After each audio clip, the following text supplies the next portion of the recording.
കർണാടകയിൽ Congress MLA KC. വീരേന്ദ്രയെ ED. Arrest ചെയ്തു. വാതുവെപ്പ് കേസിലാണ് ഇ.ഡിയുടെ നടപടി. കേസുമായി ബന്ധപ്പെട്ട വിവിധ സംസ്ഥാനങ്ങളിൽ നടത്തിയ പരിശോധനയിൽ 12 കോടി രൂപയും 6 കോടി രൂപയുടെ സ്വർണവും കണ്ടെത്തിയിരുന്നു. കൂടുതൽ വിവരങ്ങളുമായി ജിഷ്ണു കൃഷ്ണൻ ചേർന്നുണ്ട്. ജിഷ്ണു, എങ്ങനെയാണ് ഇപ്പോൾ നടപടികൾ പുരോഗമിക്കുന്നത്?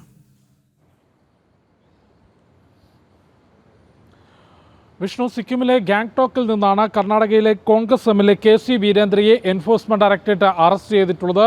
വാതുവെപ്പ് കേസും ഒപ്പം അനധികൃത സ്വത്ത് സമ്പാദനം എന്നിവയുമായി ബന്ധപ്പെട്ട് രജിസ്റ്റർ ചെയ്തിട്ടുള്ള കേസിന്മേലാണ് എൻഫോഴ്സ്മെന്റ് ഡയറക്ടറേറ്റിന്റെ നടപടി. ഈ വിഷയത്തിൽ കഴിഞ്ഞ 2 ദിവസമായി ഇ.ഡി. രാജ്യത്തിന്റെ വിവിധ ഭാഗങ്ങളിൽ പരിശോധന നടത്തിയിരുന്നു. കർണാടകയിൽ ചിത്രദുർഗ മണ്ഡലത്തിൽ നിന്നുള്ള എം.എൽ.എ ആണ് കെ.സി. വീരേന്ദ്ര. കെ.സി. വീരേന്ദ്രയുടെ വസതിയിൽ ഒപ്പം സുഹൃത്തുക്കൾ, ബന്ധുക്കൾ, ഇവരുമായി ബന്ധപ്പെട്ട സ്ഥാപനങ്ങൾ, അങ്ങനെ 31 ഇടങ്ങളിൽ എൻഫോഴ്സ്മെന്റ് ഡയറക്ടറേറ്റ് പരിശോധന നടത്തിയിരുന്നു. ഇതിൽ 12 കോടി രൂപ കണ്ടെടുത്തു. കൂടാതെ 6 കോടി രൂപ വില വരുന്ന സ്വർണ്ണാഭരണങ്ങൾ, വെള്ളി ആഭരണങ്ങൾ, 1 കോടി രൂപയുടെ വിദേശ കറൻസി തുടങ്ങിയവയാണ് ഇപ്പോൾ എൻഫോഴ്സ്മെന്റ് ഡയറക്ടറേറ്റ് പരിശോധനയിൽ കണ്ടെത്തിയത്. പ്രാഥമിക അന്വേഷണത്തിൽ കോൺഗ്രസ് എം.എൽ.എ കുറ്റം ചെയ്തിട്ടുണ്ട് എന്ന് കണ്ടെത്തിയതോടെയാണ് എൻഫോഴ്സ്മെന്റ് ഡയറക്ടറേറ്റ് അറസ്റ്റ് ചെയ്തിട്ടുള്ളത്. സിക്കിമിലെ ഗാംഗ്ടോക്കിൽ വെച്ചായിരുന്നു അറസ്റ്റ്. ഇവിടെ ഒരു വാതുവെപ്പ് കേന്ദ്രം, ചൂതാട്ട കേന്ദ്രം മറ്റൊരു കമ്പനിയുടെ പേരിൽ വാങ്ങുന്നതിന് വേണ്ടിയാണ് കോൺഗ്രസ് എം.എൽ.എ സിക്കിമിലെത്തിയത് എന്നുള്ളതാണ് അന്വേഷണ സംഘം വ്യക്തമാക്കുന്നത്. അതുമായി ബന്ധപ്പെട്ട്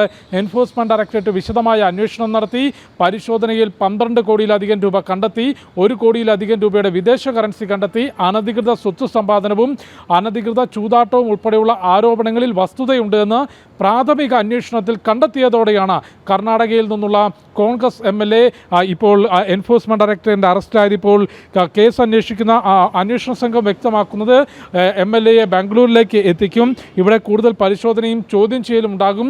ശേഷം കോടതിയിൽ ഹാജരാക്കിയ ശേഷം എൻഫോഴ്സ്മെന്റ് ഡയറക്ടറേറ്റ് കസ്റ്റഡിക്ക് അപേക്ഷ നൽകും എന്നുള്ളതാണ് അന്വേഷണ സംഘം വ്യക്തമാക്കുന്നത്. കർണാടകയിലെ ചിത്രദുർഗ മണ്ഡലത്തിൽ നിന്നുള്ള കോൺഗ്രസിന്റെ എം.എൽ.എ ആണ് ഇപ്പോൾ എൻഫോഴ്സ്മെന്റ് ഡയറക്ടറേറ്റിന്റെ കസ്റ്റഡിയിലായിട്ടുള്ള കെ.സി. വീരേന്ദ്ര.